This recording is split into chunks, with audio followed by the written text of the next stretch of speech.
Hello everybody, welcome back. We are in my car right now, in the parking lot, waiting for another movie. I just watched The Black Phone and Jurassic World Dominion, and I'm waiting to go see Lightyear. So I'm going to try to make this fairly quick.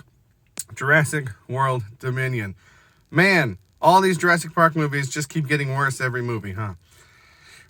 Remember when they used to be about the characters and not just having dinosaurs fight?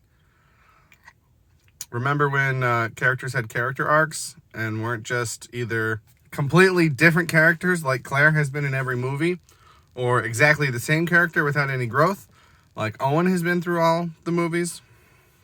You know, you got a couple really good concepts in this movie. Number one, dinosaurs on the mainland, but they don't really do anything with that because most of the movie takes place in an isolated jungle. Number two, you've got the old cast and the new cast, but they don't really do anything interesting with that either. They meet each other, they team up, but there's nothing interesting that happens with that. You've got Claire and Owen being the parents to Maisie, is that her name? But their relationship between the three of them doesn't seem any deeper than it was in the last movie when they didn't know each other. So it really just feels like they're just checking boxes, but not actually putting thought into much of anything. I don't even mind the amount of locusts in the movie. That was a big complaint that I had heard. I don't think it's as bad as a lot of people are saying. There's plenty of dinosaurs in this. It's just that it doesn't matter. Nothing matters. None of the characters matter.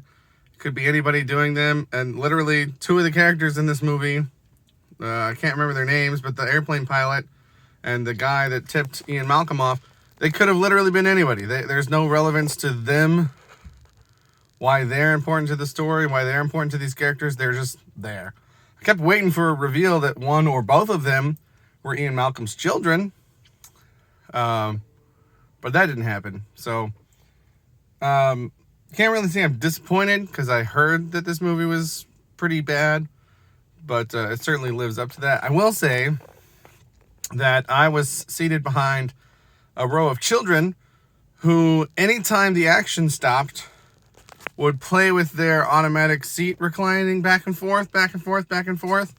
And, you know, I'm tempted to say that, oh, that's not the movie's fault, blah, blah, blah. But this is the kind of audience that these movies attract now, is children who, when dinosaurs aren't fighting each other, are so bored that they play with their chair rather than pay attention to the movie. And I'm trying to pay attention to the movie because they're doing it in the quiet moments when the characters are actually talking to each other, the few moments that happens where we're getting actual good information and interaction, and that is not something that I can fully get invested in because your core demographic is playing with their chairs because they're bored.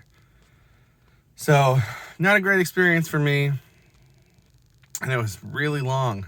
I mean, it's the longest one, I'm pretty sure, but also all the other ones I watched at 1.5 speed, and this one I didn't. So that's not the movie's fault that I watched all the other ones at 1.5 speed, but way too long and not at all what the series used to be. And those are my thoughts. So let me know yours in the comments below, but that's everything I've got to say about Jurassic World Dominion. And it's going to be a long night because I'm going back in for Lightyear. I've heard bad things about that one too. So here we go.